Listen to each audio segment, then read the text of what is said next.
प्यारे बच्चे नमस्कार, जय हिंद, जय भारत। मैं नवीन शर्मा आप सभी का स्वागत करता हूं। आशा करता हूं आप सब एकदम अच्छे हैं, एकदम बेहतरीन हैं। देवेश कुमार, अर्पिता, गौरव सिंह, संतोष, राम बहादुर, मोनिका, ऋषभ, अक्षय, सनी, सभी प्यारे दोस्तों का बहुत स्वागत है। Love you all. और प्यारे बच्चे, आज हम लोग मध्यकालीन भारत को पढ़ना शुरू कर रहे हैं। मध्यकालीन भारत में और मध्यकालीन भारत को पढ़ने से भी पहले आप लोगों को पता होगा कि एसएससी जीडी की वैकेंसी आपकी प्यारे बच्चे बढ़ा दी गई हैं। और ये खबर शायद आप सब लोगों के पास पहुंच चुकी होगी, तो एक बार चीयर्स करें। क्योंकि किसी भी भर्ती में, जैसे कि मान के चलो आपका 25,000 से सीधी भर्ती बढ़ा करके लगभग 45,000 के आसपास हो गई, तो ये बहुत बड़ी खुशी है, ये खुशी का माहौल है। ठीक है, तो इसमें प्यारे बच्चे अब भी आप अगर इतनी बड़ी वैकेंसी में भी चूकेंगे तो ये आपका अपना नुकसान हो तो है ही है, और शायद आपको इतना बड़ा मौका आगे मिले या ना मिले। अब बात आती है कि आप वो खुशनसीब बच्चे हैं जिन्होंने फोकस करके तैयारी शुरू कर दी कि भी हम लड़ेंगे, कितनी भी वैकेंसी हो, 25,000 हो, 10,000 हो, 5,000 हो, हमको कोई फर्क नहीं पड़ता, हमारा तो काम है भैया, हमको लड़ना है। लड़ने के लिए आप तैयार, वो अच्छी बात है। अभी आप लोगों को फायदा मिला, कहते हैं कि जो समय से मेहनत करता है उसको फायदा मिलता है। तो आप वो लोग हैं। अभी बहुत सारे बच्चे लगेंगे तैयारी में, उनको लगेगा यार वैकेंसी बढ़ गई, हम भी पढ़ लेते। ठीक है, तो बहुत बढ़िया, मजे की बात है। अभी शुरू करेंगे भारत पर अरब और तुर्क आक्रमण। दोनों ही नाम आपको दिख रहे हैं प्यारे बच्चे, अरब और तुर्क। और आज हम लोग शुरू करने जा रहे हैं क्या आपका मध्यकालीन भारत को, मेडाइवल हिस्ट्री को, जिसको मैं आपको बोलूं मध्यकालीन भारत। मध्यकालीन भारत का इतिहास भी हम इसको बोलते हैं, या मध्यकालीन भारत भी इसको हम बोलते हैं। मध्यकालीन भारत का इतिहास, मिडाइवल हिस्ट्री, ये कहाँ से कहाँ तक होगा भैया? तो समझना, ये होगा आपका मिडाइवल हिस्ट्री का पार्ट 712, 712 सन 712 से लेकर के और 1707, जब तक औरंगजेब की मौत होगी, 1707 एडी तक। ये जो हमारा टाइम पीरियड है, इसी को हम मध्यकालीन भारत का इतिहास बोलते हैं। इसमें बहुत कुछ होगा। जैसे अगर मैं बात करूं सन 712 से क्या क्या होगा, इसी में प्यारे बच्चे अरब लोगों के बारे में हम पढ़ेंगे। भारत पर जो अरब आक्रमण होगा, अरब के बाद में हम फिर तुर्क आक्रमण भारत पर जो होगा उसको पढ़ेंगे, जो टर्किश अटैक हुआ। फिर इसमें पढ़ेंगे हम दिल्ली सल्तनत। दिल्ली सल्तनत पर प्यारे बच्चे हमारे चार वंश आएंगे, सॉरी पांच वंश आएंगे, चार बोल रहा हूँ। दिल्ली सल्तनत पर पांच वंश आएंगे हमारे, गुलाम खिलजी तुगलक सैयद लोदी। और उसके बाद में फिर दिल्ली सल्तनत के बाद में यहाँ पर मुगल साम्राज्य आएगा। क्या बोलेंगे? मुगल साम्राज्य आएगा। तो ये मुगल साम्राज्य तो रहेगा आपका 1857 तक, लेकिन मध्यकालीन भारत हम बोलेंगे 1707 तक। ठीक है, औरंगजेब की मृत्यु तक का। तो दिक्कत बोलेंगे आगे। तो बहुत बढ़िया है, आज संविधान दिवस है, ये बात भी आप लोग जानते हैं। और संविधान दिवस से मतलब है प्यारे बच्चे कि हम सबको एक सूत्र में पिरोने वाला कानून। बहुत सारे हमारे जो विशेषज्ञ थे, इन्होंने इसके बारे में सोचा, इसको डिजाइन किया, बहुत सारे लोगों ने मस्तिष्क लगाया। जैसे आप में से बहुत सारे लोग, जो नई युवा पीढ़ी है, वो ये सोचती होगी ये उधार का एक थैला है, इसमें सब कुछ उठा लिया गया। उठाने के लिए, बैलेंस बनाने के लिए दुनिया से अगर हम अच्छी चीजों को लेते हैं तो ये बढ़िया बात है। भगवान श्री राम के मार्ग का अनुसरण अगर कोई करे तो वो एक चरित्र का, सच्चे चरित्र का मार्ग हो गया, यानी इससे बेहतर कुछ हो नहीं सकता। दुनिया में कहीं कुछ बेहतर था तो उसका हमने समावेश किया। हमारे लोगों ने एक भाव ऐसा पैदा किया कि सब लोग बराबर हो पाए। जो लोग नीचे हैं उनको ऊपर उठने का मौका दिया जाए, जो लोग ऊपर हैं वो भी अपनी तरक्की करते रहें। बाबा साहेब भीमराव अंबेडकर ने इसके लिए बहुत मशक्कत की कि जो लोग नीचे, जिन लोगों का दमन हुआ है, उन लोगों को ऊपर उठा के लाया जाए। और भी बहुत सारे हमारे लोगों ने हर वर्ग की चाह की कि सब लोग समान एक भारत को देखें। तो आज संविधान दिवस के मौके पर मैं आप सब लोगों से अपील करता हूं कि भारतवर्ष चाहे जैसा भी है, बहुत सारे लोग इसमें विदेशी मत शामिल करते हैं कि ऐसा है वैसा है, हमारे यहाँ ये कमी, जो कुछ भी है, बदलना किसको है? बदलना मेरे दोस्त हम ही को है। अपने देश भारत को अगर कहीं कहीं कोई लगता है मानवीय कोई भूल है या कोई त्रुटि है, कोई एरर है जो हम इंसानों से होती है, हम उसको मिल के दूर करें। ठीक है, आगे तो मिडाइवल हिस्ट्री हो गया, कोई दिक्कत इतनी बात में? तो मिडाइवल हिस्ट्री में सबसे पहले हम अरब आक्रमण को पढ़ेंगे। लेकिन अरब लोग कौन है? तो आप लोग कहेंगे भैया ये सब लोग कौन है? ये मुस्लिम है। कौन लोग हैं? ये मुस्लिम लोग हैं। मुस्लिम क्या भारत में हमेशा से थे? नहीं। अगर हम भारत की बात करते हैं प्यारे बच्चे, तो शुरुआत में जो मुस्लिम आपके आक्रमणकारी आए, लुटेरे आए, इन्होंने तलवार के दम पे इस्लाम को भारत में फैलाया। बोले कि अगर तुम इस्लाम नहीं स्वीकारोगे तो तुम्हारे गर्दन जो है धड़ से अलग कर दी जाएंगी। काफिरो, हिंदुओं, तुम्हारी गर्दनें अलग कर दी जाएंगी। तो इस्लाम का जो प्रचार प्रसार हुआ है दुनिया में, तो तलवार के दम पर हुआ। भाई जो मोहम्मद साहब थे, छोटा सैनिरियो समझना, और जिनमें बुद्धि नहीं है वो अपनी बुद्धि लगाना मत, जिनके अंदर बुद्धि है वो थोड़ा सा समझे। महात्मा बुद्ध का जो जन्म हुआ वो 570, महात्मा बुद्ध को छोड़े, अब आते हैं हम हजरत मोहम्मद साहब पर। हजरत मोहम्मद साहब पर, यानी 1000 सालों का अंतर है महात्मा बुद्ध और हजरत मोहम्मद साहब में। तो वो तो 483 में एक्सपायर हो गए थे, 570 में इनका जन्म हुआ हजरत मोहम्मद साहब, ठीक है। और 610 में क्या हो गया, इनको ज्ञान प्राप्त हुआ। ये सारी चीजें मैं आपको जब सारे धर्म पढ़ाऊंगा ना, मैं एक ही क्लास में पढ़ाऊंगा सारे धर्म आपको, मुस्लिम, सिख, ईसाई, यहूदी और जो धर्म है जिनसे क्वेश्चन आते हैं, ये सब एक क्लास में। अभी सिर्फ समझे, हजरत मोहम्मद साहब का जन्म 570 में हुआ, 670 में उनको ज्ञान प्राप्त हुआ, और 670 में ज्ञान प्राप्त होने, सॉरी 610 में ज्ञान प्राप्त होने के बाद 622 में चला था हिजरी संवत। यानी जब इनके फॉलोअर्स बढ़े, जब इनके फॉलोअर्स बढ़े और लोग इनकी शिक्षाओं को मानने लगे, तो इनको मक्का, जिस शहर में इनका जन्म हुआ था, मक्का को छोड़ के इनको मदीना जाना पड़ा। सऊदी अरब में पढ़ते हैं दोनों जगह, मक्का और मदीना। तो जब ये मदीना गए तो 622 में गए, इसी को हिजरी संवत कहते हैं। कोई दिक्कत इतनी बात में? और फिर बाद में क्या हुआ, 632 में एक्सपायर। इस बात से आपको लेना देना क्या है भैया, हम ये बात क्यों जान रहे हैं वर्षों को? तो यानी कि 570 एडी है। आज से कितने साल पहले हुआ, पहले तो ये मुझे बताएं। तो आप कहेंगे भैया जी आज 570, आज चल रहा 2022, यानी लगभग 1500 साल पुराना इस्लाम है। कितने साल पुराना भाई? अगर मैं बोलूं 500 में ये था, 2022 आज चल रहा है, तो 2022 लगभग 1500 साल, यस और नो? हाँ भैया जी, लगभग 1500 साल। तो इनकी जो शिक्षाएं थी हजरत मोहम्मद साहब की, जो इन्होंने पवित्र ग्रंथ कुरान को लिख करके दी, कुरान को फोकस में रख के जो लोग फॉलो करते हैं कुरान को, लोग सब जानते हैं पवित्र ग्रंथ है, इसकी शिक्षाएं बड़ी अच्छी, और लगभग बहुत सारी बातें ऐसी की गई हैं जो हमारे, आप देखोगे प्राचीन काल से सभी धर्मों में होती है। अच्छाई, सच्चाई और धर्म, वो एक ही रास्ता दिखाता है। वो चाहे बात करेंगे किसी भी धर्म का हो, सभी का एक रास्ता था।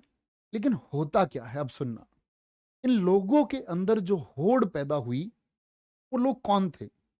मोहम्मद साहब तो एक्सपायर हो गए, और मोहम्मद साहब के बाद में अब बात आई कि मोहम्मद साहब जैसी ताकत किसके अंदर होगी? अब इनकी जगह कौन लेगा, उत्तराधिकारी कौन बनेगा? तो उत्तराधिकारी बने खलीफा। ये भी मैं आपको पढ़ाऊंगा। अभी आप जाने कि मोहम्मद साहब के बाद में उत्तराधिकारी कौन बने, फटाफट से बोले कमेंट सेक्शन में, खलीफा। खलीफा को माना गया कि ये सर्वोच्च पद है, सर्वोच्च पद है। 4 खलीफा हुए इस्लाम जगत में। तो बात है कि खुद मुस्लिम भी 2 हिस्सों में बट गए, शिया और सुन्नी। शिया लोग जो थे, जो मोहम्मद साहब के दामाद अली की शिक्षाओं में विश्वास रखते थे, जिनकी संख्या कम है, 20%। सुन्नी लोग थे जो मोहम्मद साहब की शिक्षाओं में विश्वास रखते थे, 80%। तो ये खलीफाओं का जो दौर चला, इन्होंने इस्लाम का जो प्रचार प्रसार किया, लोगों को फंडिंग दे करके ये बोला गया कि आप आक्रमण करें, आप धन को लूट करके आए और इस्लाम का प्रचार प्रसार करो, चाहे इसके लिए आपको कुछ भी करना पड़े।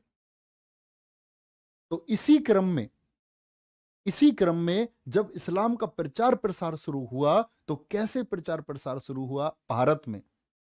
बहुत सारे लोग बोलते नहीं जी अच्छे तरीके से, नहीं मेरे दोस्त, तलवार के दम पर हुआ, आपकी गर्दनें काट करके हुआ। हिंदुस्तान में कौन लोग हैं इस, आपका अगर बात करें हम प्राचीन सभ्यता की, तो यहां ये लोग कन्वर्ट कैसे हो गए, कैसे बदल गए? भारत में इतने सारे ईसाई कहां से आ गए?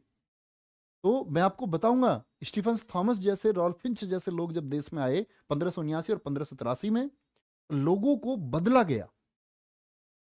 ईसाई मिशनरी आए, जो गरीब लोग थे उनको पैसे दिए गए, बोले तुम ईसाई धर्म अपना लो, क्या मिलता है तुमको इस हिंदू धर्म में, क्या ही प्राप्त होता है तुमको? ऐसे ही ये प्रोसेस हमको सारा समझना है, ध्यान देखना, ये प्रोसेस हमको सारा समझना है। तो इन लोगों में सबसे पहले कौन आएगा? भारत में आक्रमणकारी अरब आएंगे, फिर तुर्क आएंगे, और फिर दिल्ली सल्तनत होगी, फिर आपका मुगल साम्राज्य। तो अभी शुरू करें, अभी शुरू करें प्यारे बच्चे। बिल्कुल वैकेंसी बढ़ गई है, मैंने क्लास की शुरुआत में ही इसको अनाउंस कर दिया है, और ध्यान से देखना। भारत पर अरब आक्रमण, अरब, ये अरब लोग हैं कहां के? तो अरब लोग कहां के हैं? अरबी हैं। जैसे मैं अगर बात करूं आप लोगों से प्यारे बच्चे, जैसे इसमें हम बात करते हैं आपका, ध्यान से देखना, मैं आपको इसमें दिखाऊंगा प्यारे बच्चे, सब कुछ हम मैप से समझते हुए चलेंगे। अरबियों की अगर हम बात करते हैं प्यारे बच्चे, अगर अरब कंट्रियों की मैं बात करूं आप लोगों से, ठीक है, हिंदुस्तान, अरब कंट्रीज ऑन वर्ल्ड हम देखेंगे, ये अरब कहां पर है? तो जो ये अरब के देश हैं प्यारे बच्चे, आप लोग देख पाएंगे यहां पर ध्यान से। हिंदुस्तान जानते हैं आप कहां पर स्थित है?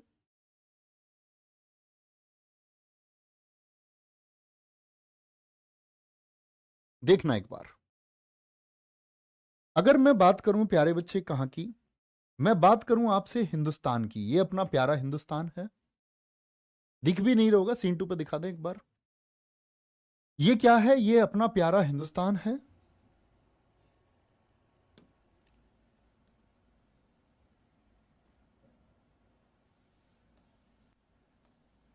अरे भैया ये तो कोई और आ गई, चलो इन पर फोकस मत करना मोहतरमा पे, ये समझे, ये अपना हिंदुस्तान है, और हिंदुस्तान के पड़ोस में ये अरब कंट्रीज हैं। तो यहां से अरबी आए, कहां से अरबी आए? ये भारत में आए, और भारत आने का एक रास्ता है यहां से खैबर दर्रा, भारत आने का एक रास्ता है खैबर दर्रा, देखेंगे प्यारे बच्चे ध्यान से।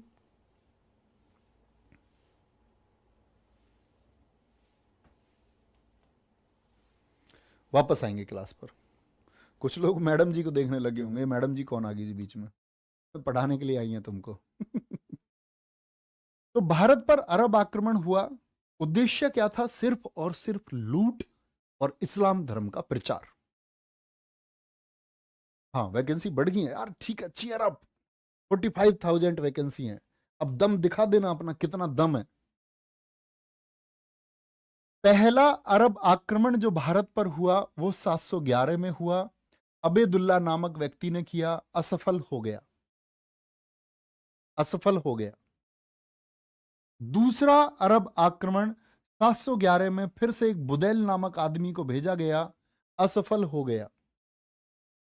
तीसरा अरब आक्रमण 712 में मोहम्मद बिन कासिम ने किया और यह सफल हुआ।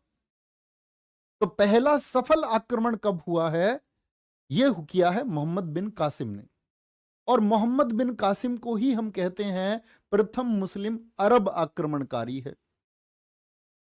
कौन था ये? अल हजाज का सेनापति था, और खैबर दर्रे से भारत आया।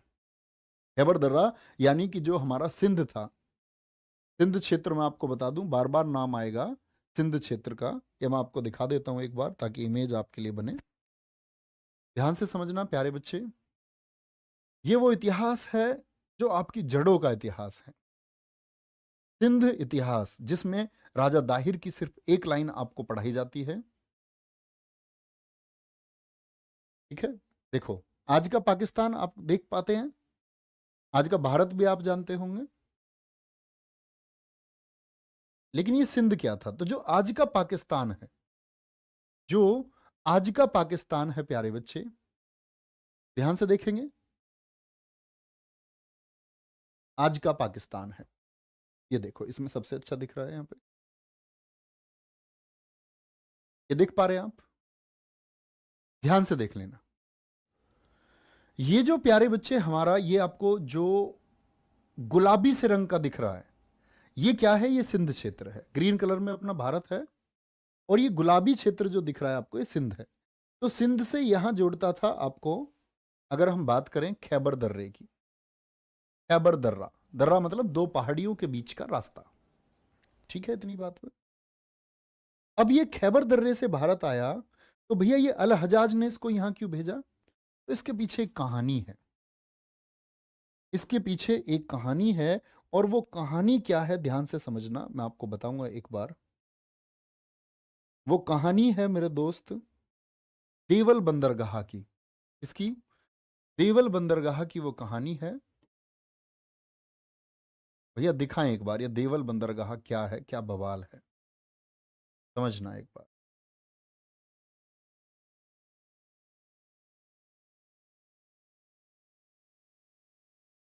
या सिर्फ देवल लिख लेते हैं, उससे जल्दी आ जाए।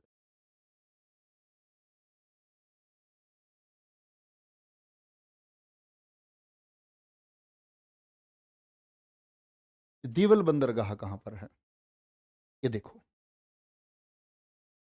ध्यान से देखना।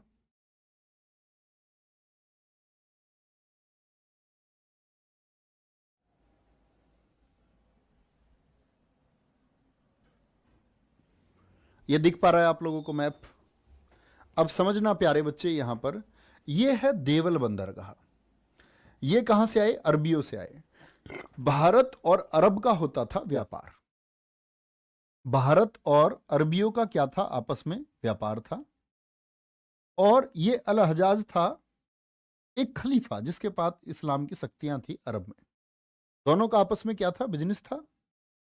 अब एक जहाज इनका आ रहा था यहां पर, अरबियों का एक जहाज यहां से गुजर के जाता था इधर। तो ये जो जहाज यहां था, इस जहाज को प्यारे बच्चे लुटेरों ने लूट लिया। क्योंकि यहां पर राजा दाहिर थे सिंध में। कौन थे? राजा दाहिर। तो आरोप लगा कि राजा दाहिर के लोगों ने इस जहाज को लूटा है। राजा दाहिर के लोगों ने। अल हजाज ने बोला, मैसेज भिजवाया राजा दाहिर को, बोले जी लूट आपके क्षेत्र में हुई है, आप जिम्मेदार, और आपको भरपाई करनी पड़ेगी, पैसा देना पड़ेगा। राजा दाहिर ने कहा, तू कौन है भाई? Who are you? कहने वाला अल हजाज। राजा दाहिर ने कहा, बेटा बहुत मारूंगा, वहीं रहना, आना भी मत। आप कहोगे भैया राजा दाहिर के अंदर इतना कॉन्फिडेंस? मेरे दोस्त, आपको जिनको छोटा दिखाया गया ना, ते महान शासक ही रहे। राजा दाहिर हिंदुस्तान के एक महान शासक रहे हैं। अबेदुल्ला और बुदेल बहुत बड़ी शक्तियां लेकर के भारत में आए, लेकिन उन्होंने नहीं जीतने दिया। इनकी रानी ने युद्ध लड़े भारत की सीमाओं को सुरक्षित करने के लिए, कि भारत में किसी को नहीं आने देंगे। लेकिन प्यारे बच्चे, कहते ना कि हमारी कमी रही है, हम एक नहीं है, हम एक नहीं है, हम बिखरे हुए लोग हैं। उसी का फायदा इनको हुआ। कोई व्यक्ति कब तक लड़ सकता है? एक बच्चे ने पूछा खलीफा कौन है, तो मैं आपसे बोलूंगा मूर्खो, सारी बात, सारी क्लास ध्यान से सुना करो। खलीफा, मैंने बोला इस्लाम जगत में सर्वोच्च शक्ति मोहम्मद साहब के बाद में जिसको कहा गया, वही खलीफा है। 1924 में इस पद को भी खत्म करवाएंगे, खलीफा पद को भी। बस आप ध्यान से सुनते रहे, मोहम्मद साहब के बाद में उत्तराधिकारी हैं। तो देवल बंदरगाह की बात समझे आप लोग या नहीं? तो डिमांड कहां की गई थी? देवल बंदरगाह की लूट की। तो अल हजाज ने भेजा था मोहम्मद बिन कासिम को, पहले वाले लोग भी अल हजाज ने ही भेजे, पहले वाले लोग भी अल हजाज ने ही भेजे। ये एक राजा के पद पर, समझ रहे हैं, ध्यान से समझना, एक राजा के पद पर था और इसी ने भेजा, आप समझे किसको, मोहम्मद बिन कासिम को। आगे आएंगे। मोहम्मद बिन कासिम के आक्रमण के समय सिंध का राजा दाहिर था, जिसकी दो पुत्रियां सूर्यमला और परिमला थी। सूर्यमला और परिमला थी। अभी देखा आप लोगों ने, अब से नहीं हुआ अत्याचार, आप लोगों की आंखें आज नहीं खुली, अत्याचार बहुत पहले से है। अल हजाज ने बोला, जो इनका खलीफा, सर्वोच्च खलीफा था, तो खलीफा को ये लड़कियां ले जाकर के पेश करते थे, ये पवित्र लड़कियां हैं, वर्जिन है लड़कियां, जिन्होंने आज तक कोई शारीरिक संबंध नहीं बनाया है। ऐसी लड़कियों को खलीफा के लिए लेकर के जाया जाता था कि दुनिया में कहीं भी आक्रमण किया और लड़कियां ले गई। ऐसे ही ये दो बेटियां ले जाई गई हमारी, सूर्यमला और परिमला। ध्यान से देखना। अब आते हैं वापस। पहला आक्रमण सिंध क्षेत्र पर किया था। इंपॉर्टेंट बात, मोहम्मद बिन कासिम ने पहला आक्रमण कहां पर किया, यह सिंध क्षेत्र पर किया, देवल बंदरगाह पर। और प्यारे मित्र, देवल बंदरगाह कहां है आपका, अभी मैंने आपको दिखा दिया था।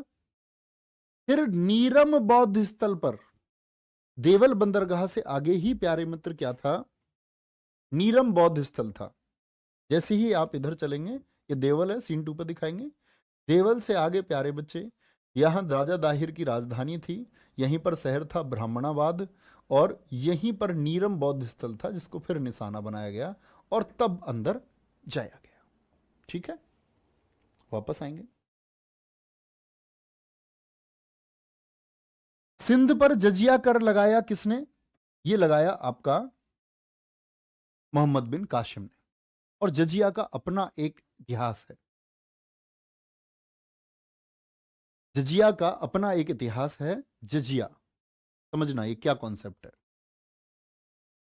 जजिया का मतलब था प्यारे बच्चे, जजिया का मतलब था, किस पर लगता था ये, गैर मुस्लिम पर। बोले या तो मुस्लिम बनो या दो जजिया, यानी हिंदू को तो जजिया देना पड़ेगा। अब जिस घर की हालत कमजोर होती है, जिसके पास खाने तक को ना हो, जिसके पास कुछ हो ना सोचने तक को, वो आदमी क्या सोचेगा, यार क्या धर्म है, क्या हिंदू क्या मुसलमान, अपना पेट पालना है। तो बोला क्या जजिया देते हैं यार, इससे अच्छा टैक्स देना पड़ेगा, इससे अच्छा क्या बन जाते हैं, मुसलमान ही बन जाते हैं, क्या होगा, हमारे पास तो खाने को नहीं है, हमारे हिंदू और मुसलमान होने से क्या फर्क पड़ता है। लोगों ने जजिया देना शुरू किया। ये वो टैक्स है जिसने इस्लाम का प्रचार प्रसार बहुत बड़े स्तर पर किया। दमनकारी नीति, गर्दन कटने का डर और साथ में जजिया देने का डर, इस्लाम को स्वीकार किया। जजिया सिंध पर अगर हम बात करें, जो सिंध क्षेत्र है मैंने आपको अभी दिखाया, सिंध क्षेत्र आज का जो पाकिस्तान वाला क्षेत्र है, यहां पर लगाया किसने, मोहम्मद बिन कासिम ने। क्या बोलोगे, किसने लगाया, मोहम्मद बिन कासिम ने लगाया ये। और अगर मैं अभी आपसे पूछूं कि भैया कश्मीर वाला जो क्षेत्र था, कश्मीर पर जजिया किसने लगाया, तो आप हमेशा कहना ऐबक ने। अभी आएगा ऐबक बाद में, तब लगवाएंगे। कश्मीर पर जो ब्राह्मणों पर जजिया लगाएगा, वो फिरोज शाह तुगलक लगाएगा, फिरोज शाह तुगलक। तो यहां पर एक कॉन्सेप्ट आता है कि ब्राह्मणों पर, यानी क्या भैया, अब से पहले ये ब्राह्मणों पर नहीं लगता था जजिया, तो जजिया विकलांग लोगों पर, वृद्धों पर और ब्राह्मणों पर नहीं लगता था। विकलांग का मतलब है जो दिव्यांग हैं, अपाहिज लोग, और बोला गया जो आपके क्या है, महिलाएं हैं, विधवा हो गई, ब्राह्मणों पर, इन पर नहीं लगता था। पहली बार ऐसा होगा कि ब्राह्मणों पर फिरोज शाह तुगलक लगाएगा, फिर अकबर इसको हटाएगा, फिर औरंगजेब इसको लगा देगा आपका, अकबर इसको 1564 में हटा देगा जजिया को। और औरंगजेब आकर के इसको फिर थोप देगा, फिर ये हटता रहेगा। मोहम्मद शाह रंगीला, मैं आपको बताऊंगा, मुगल साम्राज्य के समय ये हट जाएगा। अभी आप सिर्फ इतना याद रखें कि जजिया क्यों लगाया गया, ताकि इस्लाम में संख्या बढ़ाई जा सके। ठीक है, आगे आएंगे, ध्यान से देख लेना। सिंध पर जजिया कर लगाया, और प्यारे बच्चे ये किस पर लगता था? गैर मुस्लिमों पर लगता था। ठीक है, ब्राह्मण, विधवा, विकलांग पर नहीं लगता। ठीक है, कोई दिक्कत, कोई परेशानी? आगे आएंगे। इन सब की जानकारी मिलती है हमको चचनामा से। कौन सी पुस्तक से? चचनामा बुक है। बहुत सारे लोग कहते हैं चचनामा के राइटर नहीं है, लेकिन आप लोग लिखना, अली अहमद ने लिखा है। अली अहमद कौन है? ये राइटर हैं। अब दो कहानियां हमको सुनने को मिलती हैं इससे। कौन सी दो बेटियों को ले गया? सूर्यमला और परिमला। और ये इतिहास आपको इसलिए बताना भी जरूरी है, हम लोग ये इतिहास पढ़ते हैं आक्रमणकारियों का, अत्याचारियों का, जो हम प्यारे बच्चे इतिहास पढ़ते हैं इसके लिए, ताकि आप इससे प्रेरित हो पाए, आप जान पाए क्या हुआ है। तो इन दोनों बेटियों को ले जाया गया, लेकिन दोनों बेटियों ने चाल चली। उन्होंने जब अलहजाज के सामने उनको अलहजाज सॉरी खलीफा के सामने जब पेश किया गया, तो खलीफा से उन्होंने कहा कि ये मोहम्मद बिन कासिम है, इसने, हम पवित्र नहीं है, इसने हमारे साथ दुराचार किया है। अब यहाँ दो किस्से मिलते हैं। एक तो किस्सा जो चचनामा का है कि मोहम्मद बिन कासिम को लोहे की जंजीरों से, तपती जंजीरों से बांधा गया खलीफा के आदेश पर, और कासिम को मार डाला गया। तो ये वर्णन कहां से मिलता है हमको? ठीक है, ये वर्णन हमको मिलता है प्यारे बच्चे कहां से? चचनामा से। ठीक है, अरब आक्रमण के उद्देश्य क्या थे? क्यों ये लोग आए थे? सर उस वक्त तो कंपास नहीं था। वह भैया, कंपास ने रास्ता आसान बनाया है। अरे लोग अंदाजे से चल देते थे, और मैंने तो बोला ये तो जमीनी स्थल से आए थे, पहले जहाज चलते थे, व्यापार करते थे। सिंधु घाटी सभ्यता में एक बंदरगाह था, आप लोगों को नहीं पता है क्या? तो उस समय कंपास था, तो शायद कुछ रहा होगा। सिंधु घाटी सभ्यता में भी तो व्यापार होता था बंदरगाह से, लोथल से। आप कासिम की बात कर रहे हैं, अब व्यापार समुद्र में होता था हजारों वर्षों से। पहले टेक्नोलॉजी थी, ऐसा नहीं है कि टेक्नोलॉजी आज ही है। ये लूट करने के लिए आए, पहला उद्देश्य। इस्लाम का प्रसार करने के लिए ये आए, ये इनका दूसरा उद्देश्य था। मोहम्मद बिन कासिम ने सोने के सिक्के दिरहम जारी किए हैं इसी सिंध क्षेत्र में, और इसी को हम बोलते प्रथम मुस्लिम शासक। तो कभी भी आपसे पूछा जाए भारत में प्रथम मुस्लिम शासक कौन था जिसने सिक्के जारी किए, तो कुछ बच्चों के दिमाग में प्रश्न आता है, भैया ये तो राजा था क्या, इसने यहां पर शासन किया था क्या? नहीं, शासन नहीं किया था। सर वो जहाज किसने लूटा था? वो लुटेरों ने लूटा था, उसमें राजा दाहिर का कोई हाथ नहीं था। और अगर दाहिर का हाथ रहा भी होगा तो अच्छी बात है यार, लुटेरों को लूटना कोई गलत बात थोड़ी है। अगर लूट भी लिया होगा, कोई उनका कोई षड्यंत्र रहा होगा इसमें, तो बेहतर है। आगे अरब आक्रमण का प्रभाव क्या पड़ा है? ऊंट हम पहले नहीं पालते थे, ऊंट पालन की शुरुआत अरब आक्रमण के बाद हुई, क्योंकि अरबी आपके वही जो सहारा मरुस्थल है अफ्रीका का, उसके आसपास अरब देश है, तो ये ऊंट वहां पालते थे। उसके बाद ये ऊंटों से भारत आए, तो हमको पता चला। ठीक है, तनी Upadhyay ji, too much thank you मेरे दोस्त, बहुत बढ़िया। भैया आप अकेले ऐसे हैं जो सच बोल पाते हैं। नहीं प्यारे बच्चे, सच का मतलब ऐसा नहीं है, देखो मैंने आपसे पहले भी कहा है, कभी आप मेरे बारे में राय ना बनाएं। कभी कोई बच्चा, आप में से कोई बच्चा अगर मान के चले मुस्लिम होगा, कोई हिंदू होगा, कोई बौद्ध होगा, कोई जैन होगा, अब मान के चलो मैंने बोला पुष्यमित्र सुन के समय बौद्धों ने धोखेबाजी की, अब लोग मुझे डायरेक्ट करने, हिट करने चले जाएं कि भाई भैया आप ऐसा क्यों बोल रहे हैं। तो मेरे दोस्त, मैं आपको सत्य बताने के लिए यहाँ पर, किसी हिंदू ने अगर गलत किया है तो मैं उसको आपके ही सामने यहाँ बताऊंगा। कौन हिंदू गद्दारों ने देश के साथ गद्दारी की है, वो मुस्लिम गद्दार कौन है, मुस्लिम बेहतर कौन है, बौद्ध गद्दार कौन है, बौद्ध बेहतर कौन है, जैन गद्दार कौन है, जैन बेहतर। मैं आपके सामने सच पेश करने के लिए हूं। और बस इतनी उम्मीद आप लोगों से करूंगा, आप इसके लिए मेरा सहयोग करोगे और समर्थन करोगे कि हाँ भैया हमारे पास चीजें पहुंचनी चाहिए। बहुत सारे लोग पता है क्या करते हैं कि क्यों ही का सत्य बताना है यार इन बच्चों को, कि किसके भले हैं ये बच्चे, किसके सगे हैं ये, इनको क्यों सत्य बताना है। अपना काम चलाओ अपने, करते हैं ना कॉमन पढ़ा देते हैं जैसे सब लोग पढ़ाते हैं, चाहे कोई कंट्रोवर्सी में फंसना। तो मेरे दोस्त अगर मैं किसी कंट्रोवर्सी का हिस्सा होता हूँ इस एप्लीकेशन में, तो मैं उसके लिए किसी बच्चे को अगर मेरे शब्दों से आहत होता है कोई बच्चा, तो मैं हाथ जोड़ के पहले ही माफी मांगता हूँ। मेरा ऐसा कोई उद्देश्य नहीं रहेगा, ना मैं इधर रह के पढ़ाऊंगा ना इधर रह के, मैं एक बैलेंस में आपके पास सही चीजें पहुंचाने के लिए पढ़ाऊंगा, ठीक है। मानचित्र कला का विकास कब हुआ है प्यारे बच्चे? अरब आक्रमण। ये देखो एक फायदा पहुंचा हमको अरब आक्रमण से। कहते हैं ना कहीं से भी हमको कुछ सीखने को मिलता है। मानसून की जानकारी अरब आक्रमण के बाद में हुई है। खजूर की खेती कब किस आक्रमण का प्रभाव है? ये अरब आक्रमण का प्रभाव है। दशमलव सिद्धांत ये हमने अरबियों से आया, लेकिन अरबियों से जो दशमलव सिद्धांत आया वो अधूरा था। दशमलव सिद्धांत को हमारे प्यारे बच्चे अगर हम बोले कि दशमलव सिद्धांत तो इससे पहले हमारा गुप्तों के समय का है, आर्यभट्ट आदि ने इसकी अच्छी व्याख्या की। लेकिन दशमलव सिद्धांत ये एक रूप इसका चल करके कुछ प्रणालियां दशमलव सिद्धांत की अरब से भी भारत पर पहुंची, ठीक है। Sir ji we are always with you. आयो भैया, घड़ी लेनी है ये आपसे, मैंने कल भी मना किया है, घड़ी में किसी को नहीं दे सकता, ये बहुत अजीज घड़ी है, इसके लिए सॉरी, ये नहीं दे सकता। कोई नई घड़ी तुमको दे देंगे, तुम आ जाना। घड़ी तो तुम्हें दिला ही सकता हूँ मैं, बहुत कुछ दिया है तुमने मुझे, आना तुम, घड़ी मिलेगी। भैया मानसून क्या होता है? मानसून होता है प्यारे बच्चे, आपने देखा नहीं जब बारिश आती है, बारिश जो आती है तो मानसून के बारे में हमको पहले जानकारी नहीं थी।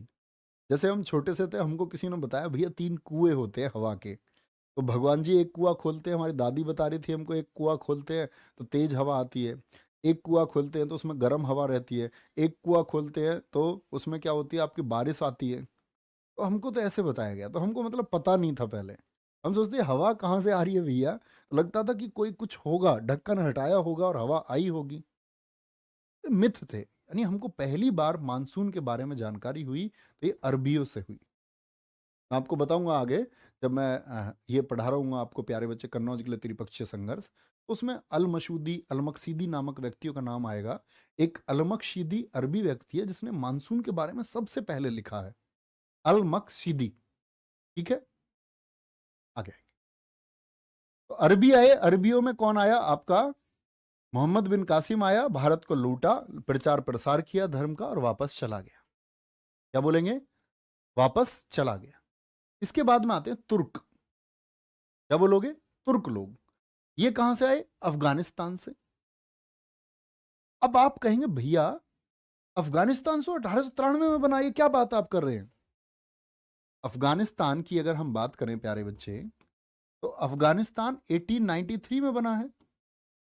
ये पाकिस्तान हो गया और इसके पीछे वाला क्षेत्र ये क्या हो गया आपका? अफगानिस्तान। तो प्यारे बच्चे भारत था ये तो सब। तुर्क आक्रमणकारियों से हमारा मतलब है अफगानिस्तान वाली इन सीमाओं से ही आए हैं। अफगानिस्तान से मतलब होता है आज का जो अफगानिस्तान है वो वाला क्षेत्र, उसके समीपवर्ती या आसपास वाला क्षेत्र, गजनी और भैया यामिनी वंश से आए थे। हर किसी का एक वंश होता है, आपका एक वंश है। जैसे हम बोलते हैं भगवान श्री राम जी का इक्ष्वाकु वंश है, भगवान श्री कृष्ण जी यदुवंशी हैं, बोलते हैं ना हम ऐसे। इनका जो वंश था गजनी, गजनी क्या है? प्लेस है, जगह है। अफगानिस्तान से आप आगे की तरफ जाएंगे आज भी है गजनी स्थल। और यामिनी वंश,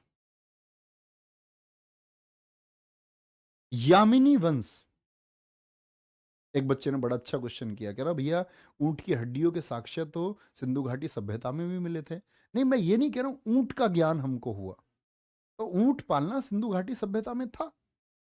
लेकिन ये जो आधुनिक भारत है, आज वाला जो भारत है, जिसके बारे में हमको ज्ञात है, यहां जो ऊंट पालन की शुरुआत हुई है वो अरबी आक्रमण के बाद में हुई। ठीक है। यामिनी वंश, गजनी वंश, कौन से वंश के थे? गजनी का रहने वाला गजनी वंश, जिसको हम यामिनी वंश कहते हैं। और इस यामिनी वंश के जो फाउंडर हैं अल्पतगीन। अल्पतगीन के बाद गद्दी पर आया सुबुक्तगीन। सुबुक्तगीन के बाद में आया गद्दी पर महमूद गजनवी। ये क्रम हो गया किसका? गजनी वंश का। और सुबुक्तगीन वो व्यक्ति है जिसने भारत पर एक असफल आक्रमण किया है। और कभी भी पूछा जाए भारत पर प्रथम तुर्क आक्रमणकारी कौन है, टर्किस, टर्किस इन्वेडर, तो ये तुर्क आक्रमणकारी कौन था? तो वो सुबुक्तगीन है। अरब कौन है? अरबी है मोहम्मद बिन कासिम। तुर्की कौन है? तुर्की का आपका, जिसको टर्किस बोलोगे, तुर्क बोलोगे, अफगानिस्तान वाले क्षेत्र से जो है वो सुबुक्तगीन है, जो गजनी वंश पर अल्पतगीन के बाद बैठा था। लेकिन क्या ये सफल हुआ था? नहीं जी, ये असफल हुआ, असफल। और सुबुक्तगीन के बाद महमूद गजनवी भारत पर आया। कौन आया? महमूद गजनवी। कितने आक्रमण किए थे महमूद गजनवी ने, आपको पता है? कितनी बार भारत को लूटा? ऐसा ताली बजाते हो तुम देख के? मजे आ गए, मजे आ गए, बड़े खुश होते हो तुम। ऐसे ही जब ये लोग आते थे ना यहाँ आक्रमण करने, आज देश का वो कौम, वो हिस्सा जो टूटते देश का मजाक बनाता है, और जब देश हित की कोई बात आती है तो ये दोगले लोग जो देश से हट करके बात करने लग जाते हैं एकदम से मानवता की, तो वही लोग हैं जिन्होंने देश को बेचा है।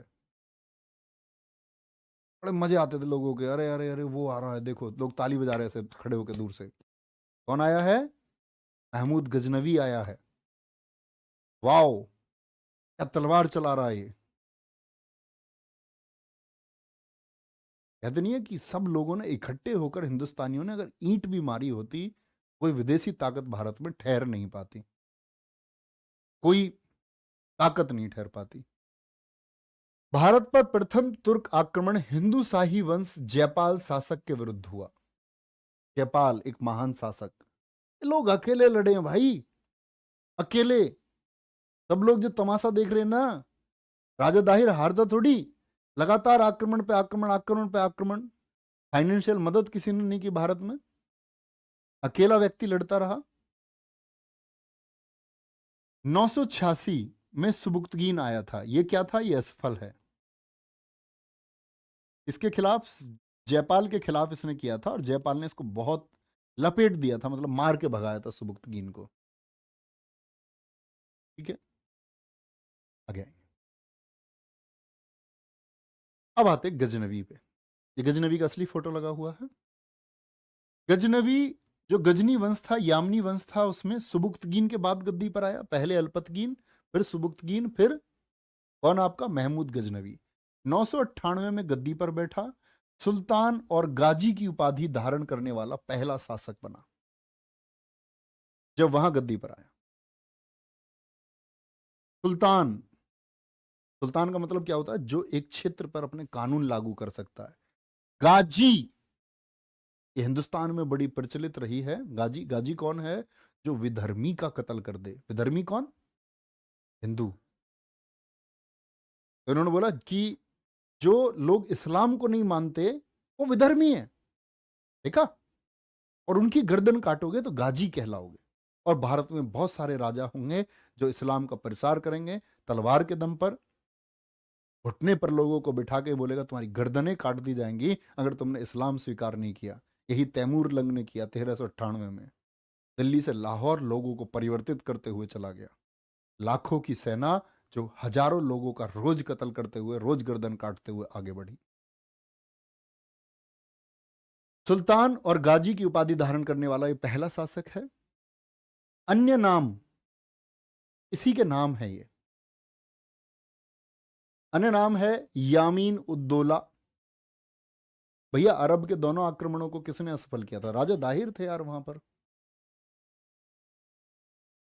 यामुन उद्दौला, यामीन उल बिल्लाह और बुत सिकन, मूर्ति भंजक, मूर्तियों को तोड़ने वाला, मूर्तियों को तोड़ने वाला। बोला हिंदुओं की देवी देवताओं की जितनी तस्वीरें हैं, इन लोगों को बड़ा प्राउड है अपने देवताओं के ऊपर, ये पूछते तो कुछ है नहीं इनको, जब जरूरत पड़ती है तब याद करते हैं ये ना। उन लोगों के पास पॉजिटिविटी आप सीखो। इस्लाम में लोग 5 बार नमाज पढ़ते हैं ना, आप कितनी बार लोग याद करते हो? तुम इतने मॉडर्न हो गए, पूजा पाठ हम लोगों ने बंद कर दिया, अब हाथ तक जोड़ना पसंद नहीं करते। जब हमारे ऊपर आफत आती है तब हम याद करते हैं।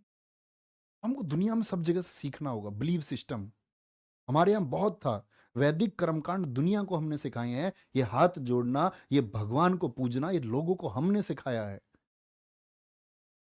इस सनातन सभ्यता से ही महात्मा बुद्ध ने सीखा, इस सनातन सभ्यता से ही आपका प्यारे बच्चे मोहम्मद साहब ने सीखा, सभी ने इसी से सीखा है। ऑल ऑफ,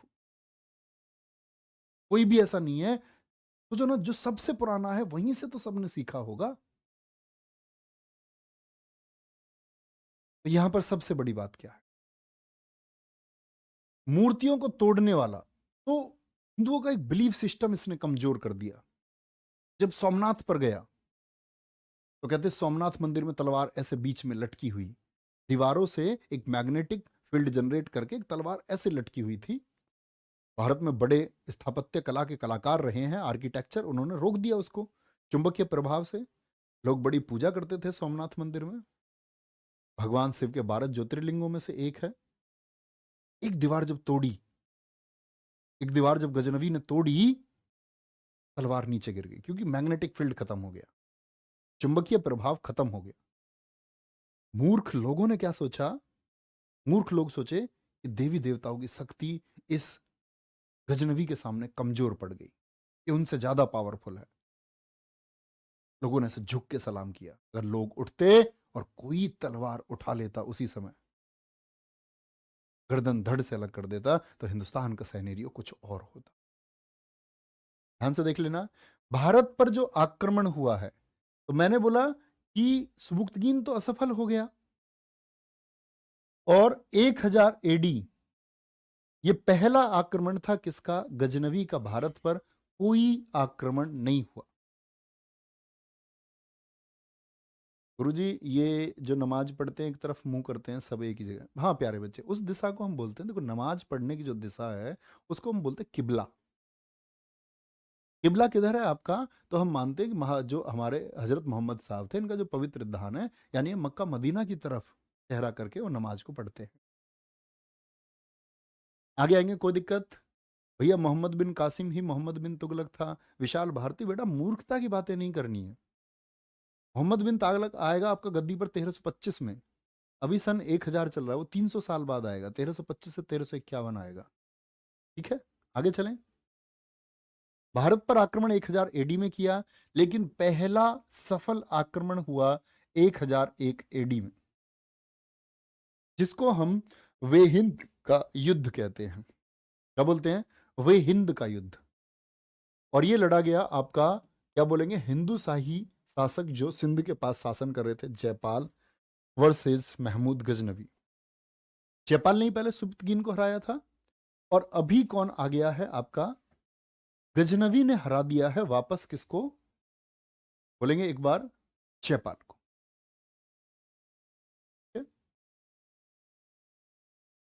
अब आते हैं महमूद गजनवी पर।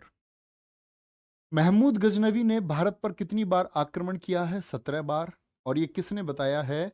लिखना, ये इतिहासकार हेनरी इलियट ने बताया है, जिनके कथन को स्टेटमेंट को सभी लोग मानते हैं।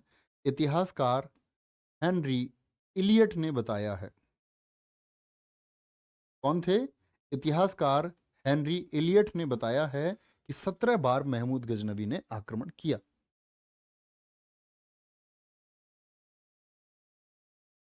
तो 1005 में कुछ महत्वपूर्ण आक्रमण है, 17 नहीं पढ़ने हैं आपको। मुल्तान पर 1008 में नगरकोट पर आक्रमण है, जिसकी तारीखें तुमको कई जगह किताबों में गूगल पर अलग अलग मिलती है, परफेक्ट डेट है। ठीक है। 1018 में कन्नौज राज्यपाल गुर्जर गुर्जर वंश के शासक थे 1018 में कन्नौज पर, क्योंकि कन्नौज के लिए जो त्रिपक्षीय संघर्ष हुआ उसमें अंत में जो विजय हुई वो गुर्जर शासकों की हुई। ये गुर्जर शासक थे। कालिंजर अभियान, यहां पर राजा विद्याधर थे जो एक चंदेल शासक हैं। ठीक है। 1025 सबसे महत्वपूर्ण है 16वां आक्रमण, ये है सोमनाथ पर। 1025 16वां आक्रमण कहां पर है? 16वां आक्रमण ये है सोमनाथ। और बहुत सबसे ज्यादा यही प्रश्न पूछा जाता है कि कौन सा आक्रमण था? 16वां था। कब किया गया? 1025 में। और सोमनाथ कहां पड़ता है? गुजरात पर, जहां के इस मंदिर को इसने क्या कर दिया? तहस नहस कर दिया। ठीक है। क्या कर दिया? इस मंदिर को इसने क्या कर दिया? तहस नहस कर दिया। और प्यारे बच्चे, आज की क्लास हमारी यहीं तक रहेगी। कल मैं इसके आक्रमण और आतंक से आप लोगों को सारा परिचित कराऊंगा कि भारत में उस समय ऐसी क्या स्थिति थी, क्यों हम नहीं लड़ पाए थे, वो सारी चीजें। ठीक है। तो अपना ध्यान रखेंगे बहुत अच्छे से। भैया जी, अल्पतगीन कौन था? भैया बताया ना, अफगानिस्तान में जो संस्थापक था वो अल्पतगीन था। ठीक है। कोई दिक्कत? बहुत बढ़िया। सर मैं सोमनाथ से हूँ। Very good. इतनी पूज्य धरती से मेरे दोस्त आप हैं, बहुत बढ़िया। महाराणा प्रताप कब आएंगे? तो महाराणा प्रताप आएंगे प्यारे बच्चे जब अकबर को पढ़ाएंगे। हल्दी घाटी में आपको पढ़ाऊंगा 1575 में। और इतिहास पढ़ाएंगे आपको। जो इतिहास सच में आपसे बचाया गया ना, वो मेरी जिम्मेदारी आप तक पहुंचाने की। परीक्षा में जो प्रश्न आएंगे ना, मैंने बोला 2 प्रश्न आएंगे इतिहास के, दोनों प्रश्न आप चुटकियों में बनाओगे। प्रॉमिस। बात है आपको जानना और सीखना। तो जानने और सीखने के लिए आप मेरे पास में है। मैंने बोला दुनिया में गणित आपको विकसित नहीं कर सकता, दुनिया में रीजनिंग, दुनिया में हिंदी आपको विकसित नहीं कर सकती, इतिहास आपको जोड़ता है। ये विषय पढ़ने का नहीं है, ये विषय सुनने का और समझने का है। उसी काम के लिए मैं हूँ। मुख्य इतिहास हमारा यहीं से शुरू होता है। और यहाँ प्यारे बच्चे आधुनिक भारत तक क्या हुआ, आज का भारत कैसे बना, वो सारी चीज़ें मैं। ख्याल रखिए अपना बहुत सारा। बाय बाय, टेक केयर, जय हिंद जय भारत। मिलते हैं प्यारे दोस्त। अब तो आपका शनिवार हो गया, मिलते हैं सोमवार को। अपना ख्याल रखना बहुत सारा। ठीक है। Bye bye, take care. और एक दिन मैं आपकी क्लास लगाऊंगा किसी दिन, संडे में। उस दिन कोई ऐसा टॉपिक आ जाएगा ना, बड़ा सा टॉपिक। बड़ा सा टॉपिक है, जैसे मान के चलो मुगल आ गए, मुगलों के लिए एक बड़ा टॉपिक लाएंगे, ताकि एक ही क्लास में हमारी भावनाएं जुड़ी रहें। क्या भारत में हो रहा है वो सब कुछ हम सीख पाए। उसी क्लास को मैं आपको तैयार करने के लिए मैप वैप लगा करके उसको तैयार कर रहा हूँ मैं बहुत अच्छे से। ठीक है। 2 ढाई 3 घंटे की एक क्लास लेंगे बड़ी बढ़िया सी, जिसमें ताकि हमको सारी चीज़ें याद हो जाएं वहीं क्लास में। तो ख्याल रखिए और ज़रूर पढ़ लेना इसको, 5 मिनट सब याद हो जाए। बाय बाय, टेक केयर, जय हिंद जय भारत।